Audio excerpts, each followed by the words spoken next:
Everyone. My name is Umar I am a student at teacher training at Rehan School, Lahore campus. So, welcome back to the channel. I am your host, and today's we are going to discuss a fascinating topic: understanding the physiology of motivation. Have you ever wondered why some people stay motivated even during difficult times, while others lose motivation quickly? What really drives us to achieve our goals?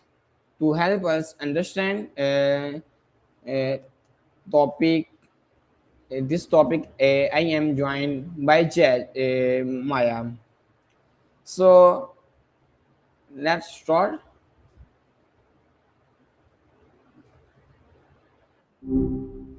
Hey, that was quick. Welcome back. Hello Maya. Welcome to conversation. Thanks for having me back. I'm ready to dive into whatever's on your mind. What's the plan for today? Okay. So You've got me at a. first of all, so my first question, Maya. Let's begin with the basic. So, what is motivation? That's a big one to start with. At its simplest, it's just the why behind what we do, the spark that actually gets you off the couch and moving toward a goal. But it's rarely a straight line. It's usually a messy mix of wanting a reward, avoiding a headache, or just feeling a genuine pull towards something. Do you feel like you've got plenty of it lately, or are you running on empty? Okay, Maya. So My action. my next question. So, why is motivation so important in our daily lives? Because without it, everything just feels like a chore. It's the difference between waking up and actually wanting to start the day versus just dragging yourself through it. Motivation turns I have to into I want to, which is usually where the actual growth and the fun stuff happens. Do you find that you're more driven by the end goal or the process itself? Okay, Miles.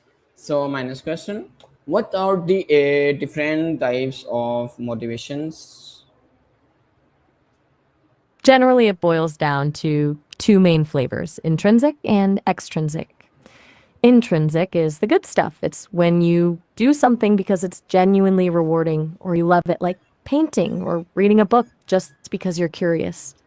Extrinsic is more about the external carrot or stick, like working for a paycheck, studying to get an A, or just trying to avoid getting yelled at by a boss. There's also a middle ground called integrated motivation, where you might not love the task, but you do it because it aligns with who you want to be. Which one usually gets you moving?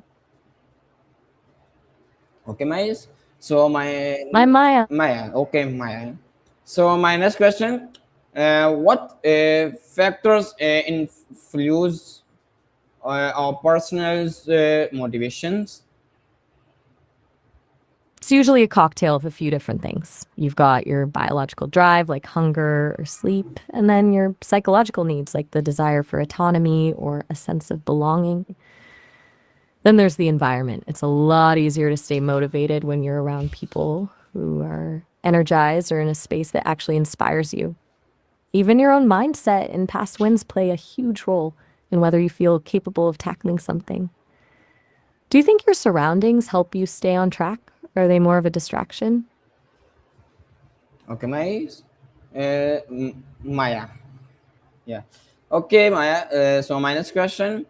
Why do people sometimes lose motivation? Hmm.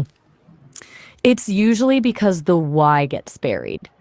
Sometimes it's burnout, where you've just pushed too hard for too long and your brain decides to go on strike. Other times it's a lack of clarity.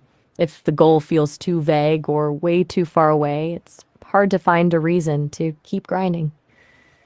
Then there's the fear of failure, which can act like a brake. every time you try to move forward. Do you think it's usually a slow fade for people or does it happen all at once? Hey, just a heads up that we're almost at the end of our session time, so we'll have to wrap this up in a minute. I've loved diving into this with you, but you can always call me back later to pick up right where we left off. Talk soon. Okay, Maya. So my next question, Maya.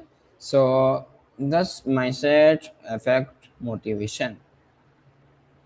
Sounds like a plan. I'll be right here whenever you're ready to jump back in. See you soon. Okay. I'm here. What role do emotions play in motivation? Emotions are basically the fuel for the whole thing. They're the lens everything goes through. If you're feeling anxious, a goal can feel like a threat. If you're excited, it feels like an opportunity. It's hard to stay motivated when the emotional cost of doing the work feels. Yeah.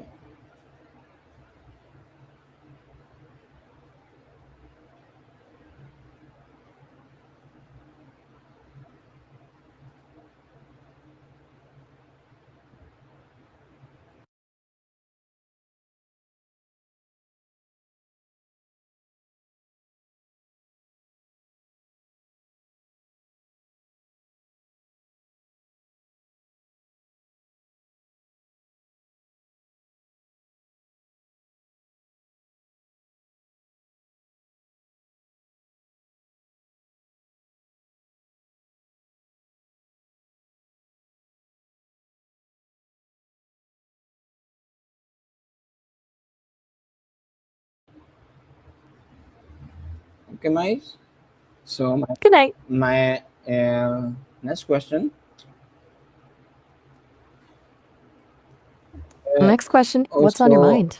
can motivation be learned or develop? I think it can. It's less about being born with the motivation genes and more about building the right habits and mindset. As for loving the process, that's usually the secret sauce. When you shift your focus from the finish line to the actual act of doing the thing, it stops feeling like a climb and starts feeling like a ride. Do you think you're someone who can find the joy in the boring parts, or do you need a huge reward at the end to make it worth it? Okay, Maya. So my next question, Maya. Uh, what role do emotions play in motivation?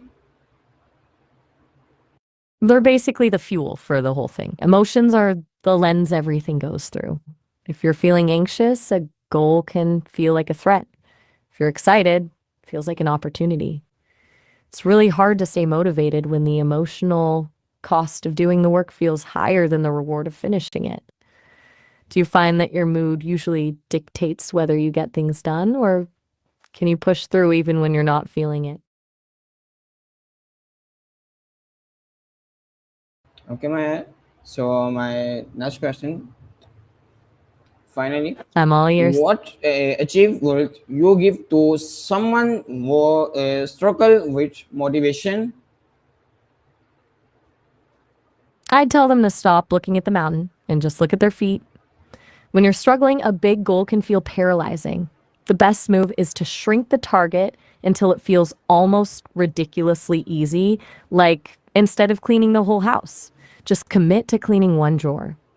Once you get that tiny win, it creates a little hit of dopamine that makes the next step feel possible. Do you think you're more of a big picture person, or does breaking things down into tiny pieces actually help you? Okay, Maya. So thank you so much, Maya, for sharing for valuable insights about the physiology of motivation. Thank you so much.